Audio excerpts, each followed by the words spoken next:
Part 2. Test 1. Number 18. Dear parents, as you know, our school name and logo will officially change this upcoming semester. However, students will be permitted to wear their current school uniforms. They don't need to purchase new ones with the new school name and logo. We will provide new school logo patches to cover the existing logos on school jackets and shirts. These patches need to be ironed on and left to cool to ensure all edges and corners are firmly attached. We will distribute the patches on Tuesday and Wednesday of next week. If you have any questions or concerns, don't hesitate to contact the school office. Yours sincerely, Paul Woods, Principal. Number 19. Mikol's family arrived in Clove by boat in the middle of the night. Mikol was stunned by the lights on the water and the web of canals they had to negotiate to get to the host family's house. The whole of Clove looked like a beautiful museum. She was speechless with the beauty of the city. It was as if she was in a palace built with precious gemstones.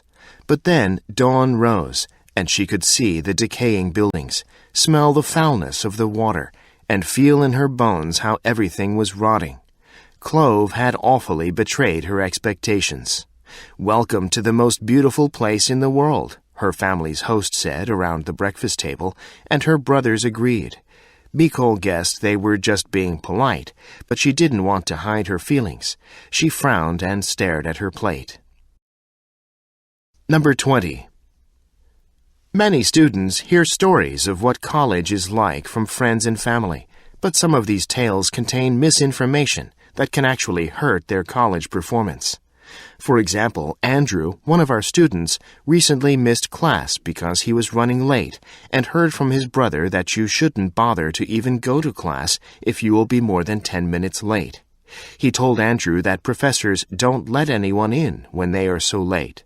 Although this may be true for some classes, it was not for ours, and Andrew missed some very important information and was not able to turn in an assignment due that day, so he also lost some points. The moral of this story is to find out your professor's rules for attendance and follow them. Don't take it for granted that the rules are the same in all cases, and don't rely on another student's expertise. Go to the source of the information you want. Number 21. In English, we say that something suspicious smells fishy, or we smell a rat. Researchers at the University of Michigan have investigated the suspicious nature of fishy smells, and they have found that the connection between smell and emotion works both ways.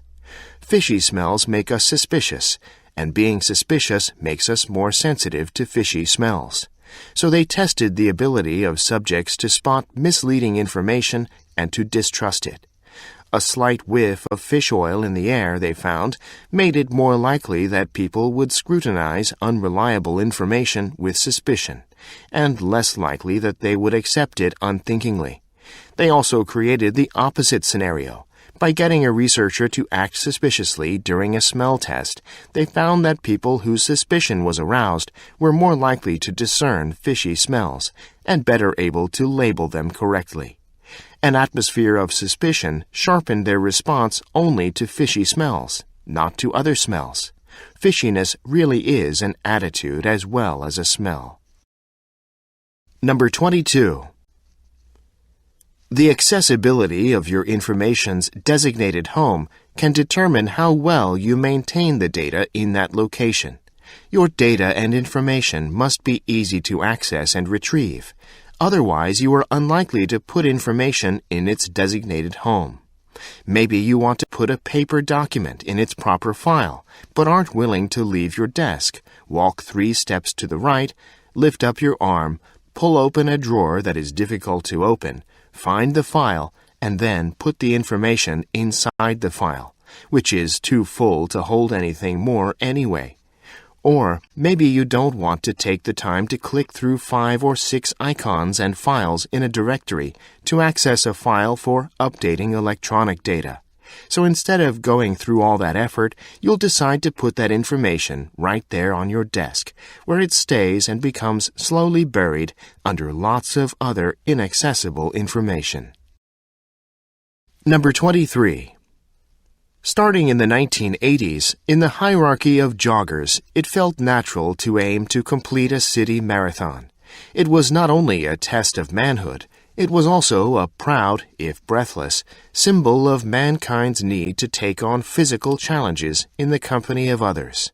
The lives of most joggers did not involve hard physical teamwork in agriculture or industry, and by running in a crowd, they experienced companionship and a sense of belonging at the same time as satisfying their competitive instincts. They felt inner joy and intense pain on a number of levels, at the same time as feeling pride and exclusiveness in that they were sharing a starting line with the international elite. The city marathon was a journey into a fascinating urban jungle, a voyage into the unexplored areas of the soul, and an expansion of one's own physical horizons. Races like this, even those over shorter distances, among tourist attractions and skyscrapers, would become a memory for life. Number 24. Once at the ancient Olympic Games, the visitors endured exceptionally harsh living conditions. Even though Olympia was a stunning place and very quiet, its location was very isolated, an ancient bridge to nowhere. There was just a lone inn, which only the more fortunate people occupied. The remainder of the travelers either pitched a tent or resided on a choice spot in the open countryside, exposed to the elements. Since the games were held during the summertime, when the weather was incredibly hot and dry, nobody could wash or drink water from the 2 nearby rivers, which had dried up. People routinely collapsed from heat stroke, and the place stunk to high heaven from body odor and complete lack of sanitation. While observing the games, there were no seats, only grassy banks, where most people would stand and watch. The origin of the word stadium is derived from the Greek word stadion, which means a place to stand. Number 25. Australian global sheep meat exports. The above graph shows Australian global sheep meat exports by quarter from 2016 to 2019. Global sheep meat exports in the first and second quarters decreased from 2016 to 2017, but they increased from 2017 to 2019. The global sheep meat exports in the third quarter increased from 2016 to 2018, but dropped to under 100,000 tons in 2019. The fourth quarter saw a steady increase in global sheep meat exports from 2016 to 2019, recording more than 140,000 tons of exports in 2019. From 2017 to 2019, the fourth quarters showed the largest amount of global sheep meat exports among the 4 quarters. In each of the 4 years covered in the graph, the third quarter had the smallest amount of global sheep meat exports among the 4 quarters except in 2018, when the exports of the third quarter were under 100,000 tons. Number 26. Jane Addams was born in Cedarville, Illinois in 1860. Addams was among the first American women to graduate from college. Frustrated by the lack of opportunities available to intelligent and ambitious young women, she traveled to Europe with a college friend, Ellen Gates Starr. While in London, they were inspired by Toynbee Hall, a house where college-educated people volunteered to help poor local residents. On returning to Chicago, Addams and Starr founded a similar type of settlement house for poor people. Later, she became motivated to physically improve her neighborhood. When the city ignored her reports on the garbage administration conditions, she tried to get a job as a garbage collector. The city of Chicago did not give her that job, but in 1895 appointed her the inspector of garbage. Throughout her life, Addams was an advocate for the underclass and also a leader of progressive movement. In 1931, she was awarded the Nobel Peace Prize. Addams published 11 books, including her autobiography, which is still read widely. Number 27. Paint recycling drop-off event. Free and open to Lawrence County residents only. Date and time. Saturday, September 24th, 8 o'clock a.m. to 12 o'clock p.m. Location, Madera District Fairgrounds, Parking Lot B. We accept house paint, deck and concrete sealers, glues. Note, paint must be sealed in the original container with the original manufacturer label. We do not accept spray paint, containers larger than 5 gallons. Prior to drop-off, please register online or call 855-234-8909. Load the paint materials in your vehicle's trunk. When you drop off, please unlock your vehicle's trunk. Allow event staff to remove the paint containers from your vehicle. To learn more, visit www.recyclepaint.org.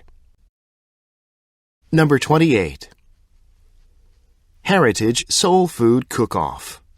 Calling all cooks. Come and showcase your soul food cooking talents. Free to enter. Saturday, October 22nd, 11 a.m. to 5 p.m. Harrison Community Center. Food drop-off until 1 p.m. Categories: entrees, side dishes, desserts. The finer details. There will be prizes for the first-place winners in each category. Cooks do not need to be present at the time of judging. Winners will be announced at 3:30 p.m. Entries will be judged on a scale of 1 to 10 on the following: creativity, taste, soul food authenticity. Entrants must bring prepared food. Heating devices will be provided. After judging, the remaining food will be served to eat. Register by email, harrisoncenter@goodmail.org. For questions, visit www.harrisoncenter.org and click the related link. Number 29. It wasn't long before the consequences of completely getting rid of wolves in Yellowstone became clear.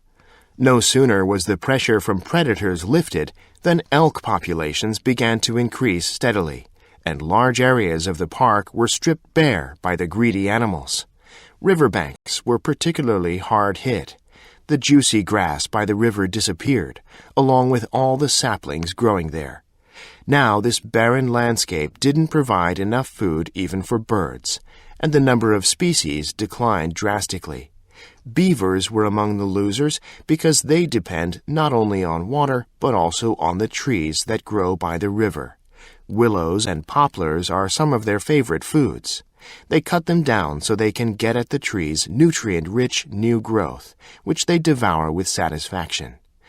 Because all the young deciduous trees alongside the water were ending up in the stomachs of hungry elk, the beavers had nothing to gnaw on, and they disappeared. Number 30. Imagine a population that consists of solid citizens and shirkers. The solid citizens produce a public good that is available to everybody, including themselves. For purposes of the example, let's say that the public good can be produced at no cost to the solid citizens. Not only do they share the richness, but they lose nothing by creating it.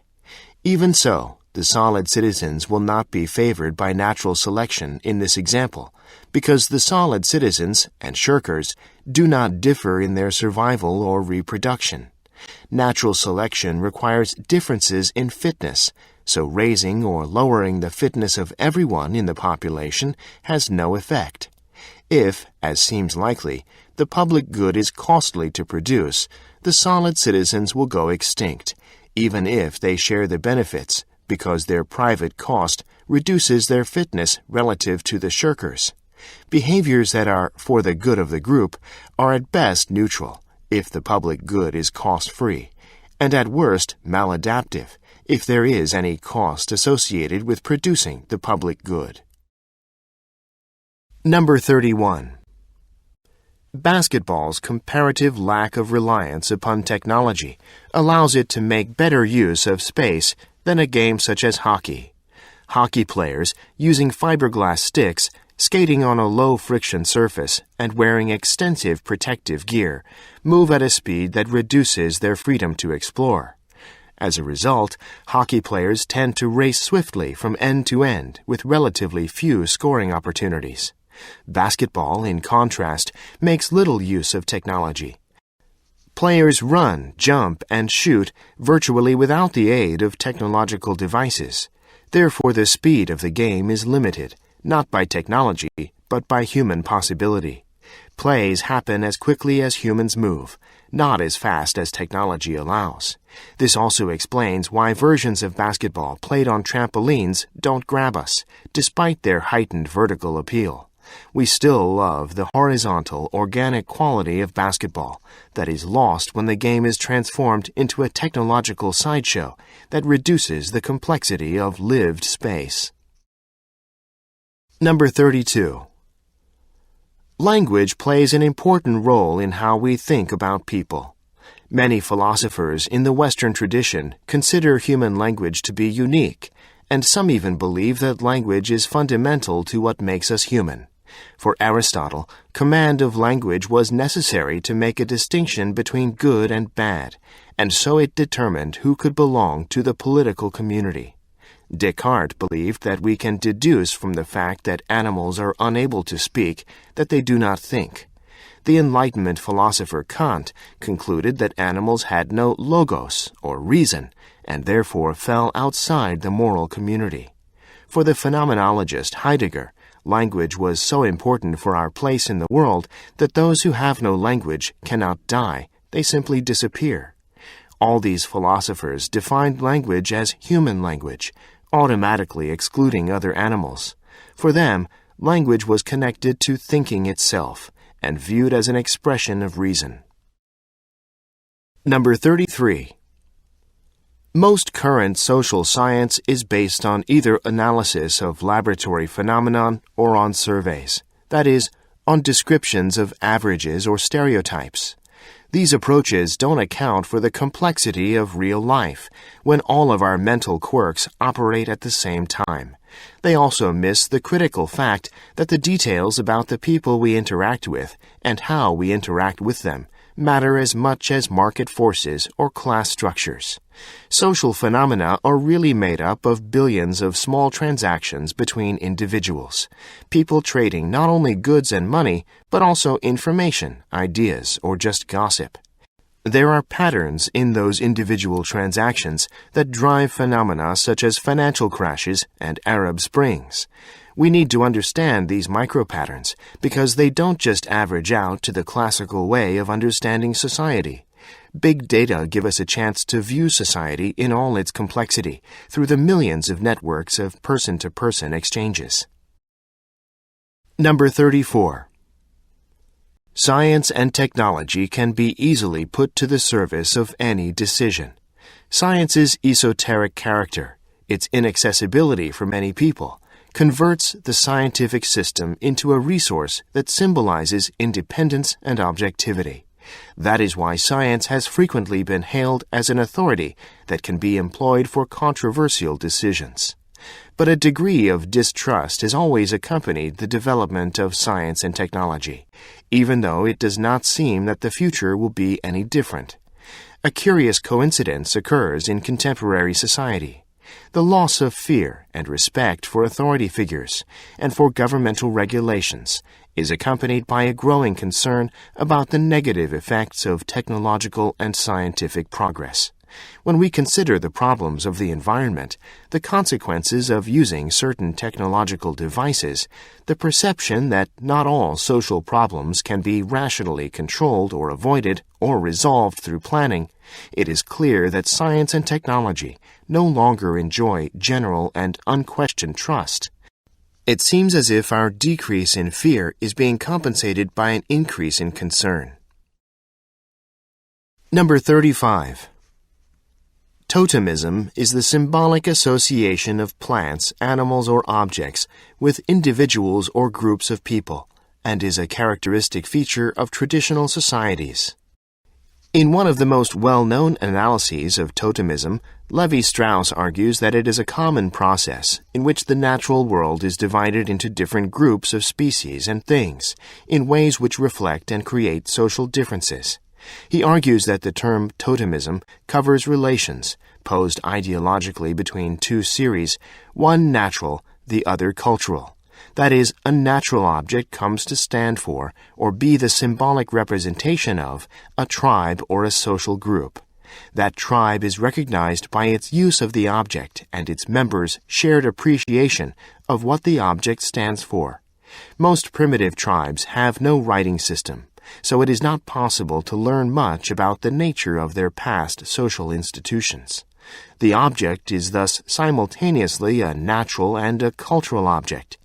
Its meaning is closely tied to the ways in which it acts as a means of communicating the social hierarchies of the group for whom it has cultural significance. Number 36. The format of the picture postcard was in its own time experienced as a revolutionary communications technology. Before the introduction of the postcard, initially without any image, in 1867, the overwhelmingly most common way of corresponding with someone was by letter. Letters were, understandably, a focus of education. People were taught at school about writing correctly, formatting letters, and textual conventions. If they were insecure about their knowledge, there were plenty of etiquette manuals and advice in the media about how to do it properly. The postcard, in contrast, was the perfect carrier of a short message without the apparatus of associated formal taught conventions. And, even better, with a picture postcard, writers could make their communication more appealing. It had the feeling of sending a gift, yet at less cost than the effortful letter.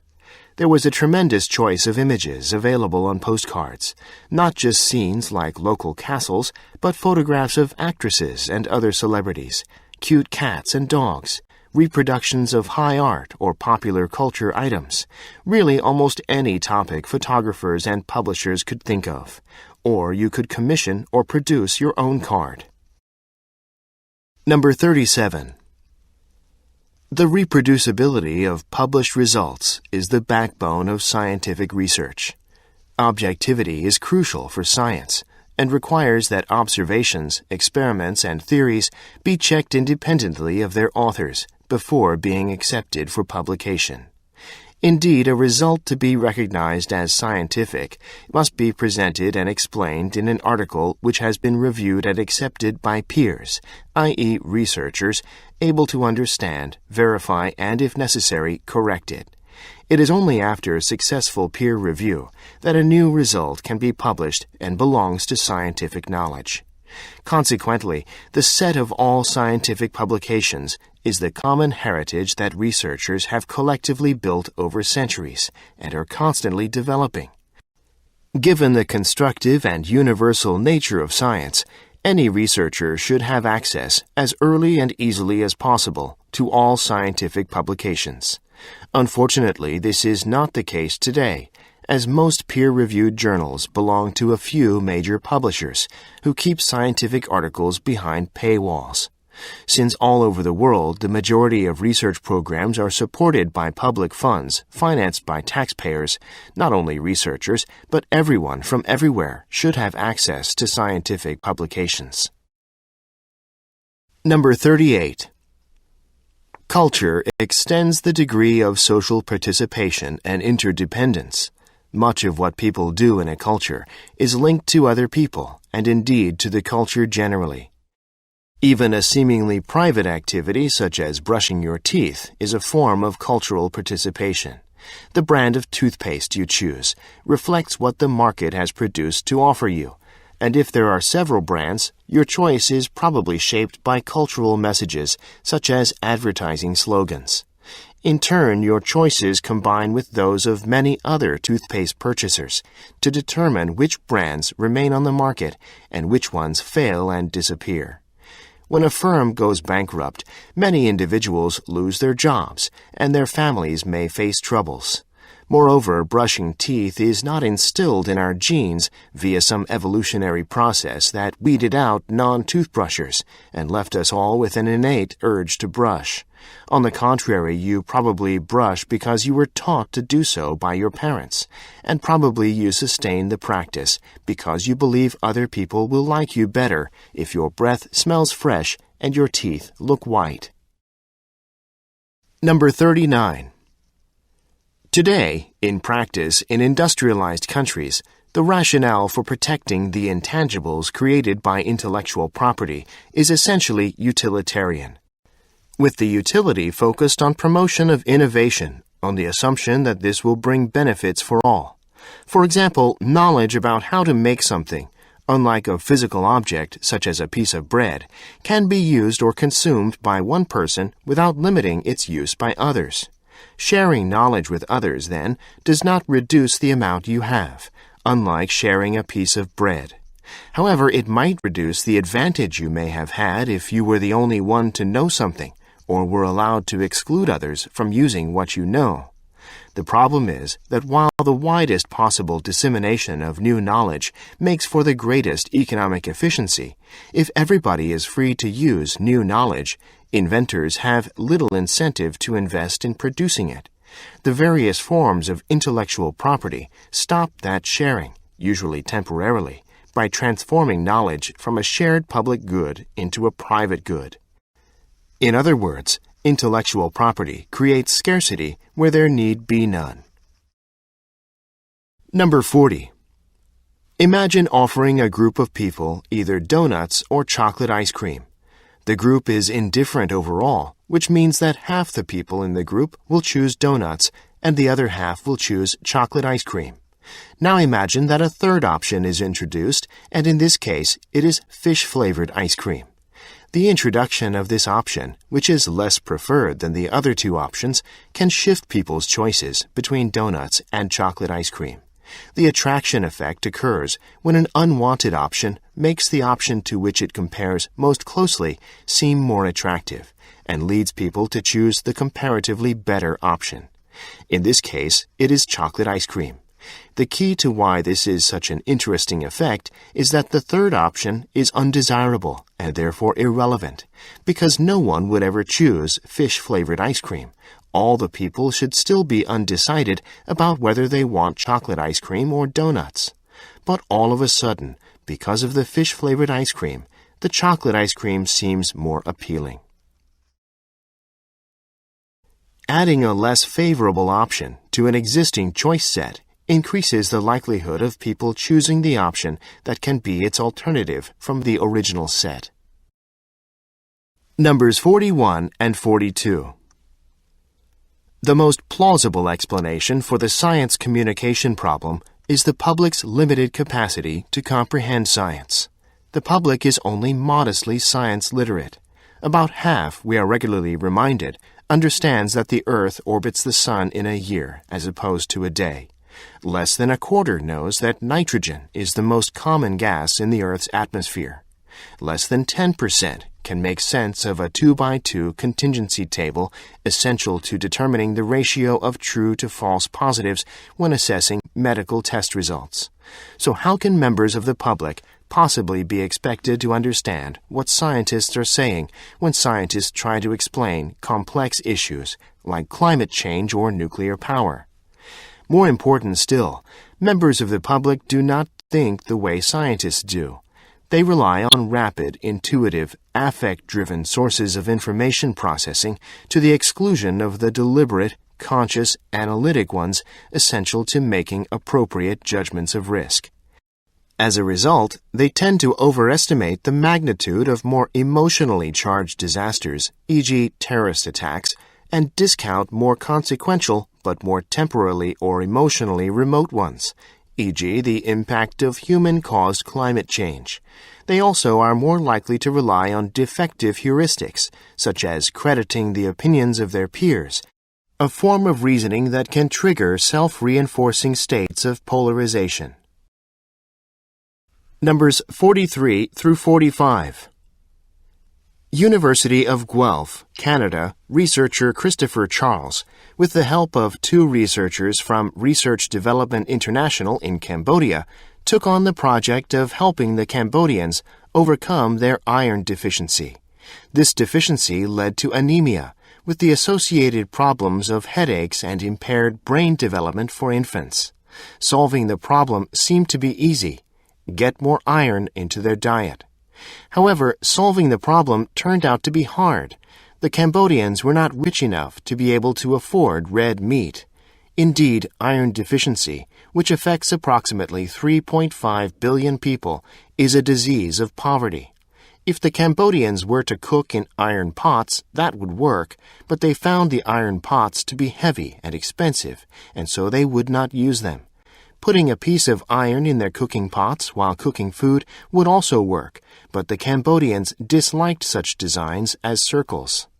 Fortunately, Mr. Charles came up with a design that the Cambodians did like, the design of a fish that they believed to be lucky.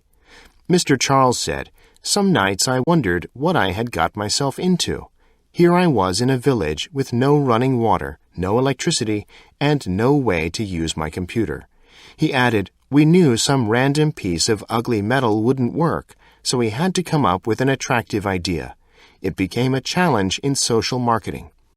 The iron lucky fish design worked.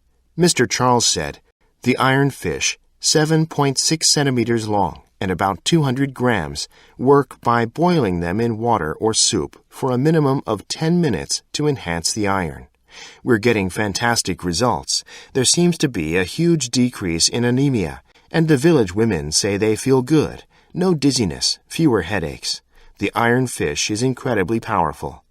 The iron fish will save the Cambodians and improve the quality of their lives." Mr. Charles said that he did learn an important lesson. You can have the best treatment in the world, but if people won't use it, it won't matter.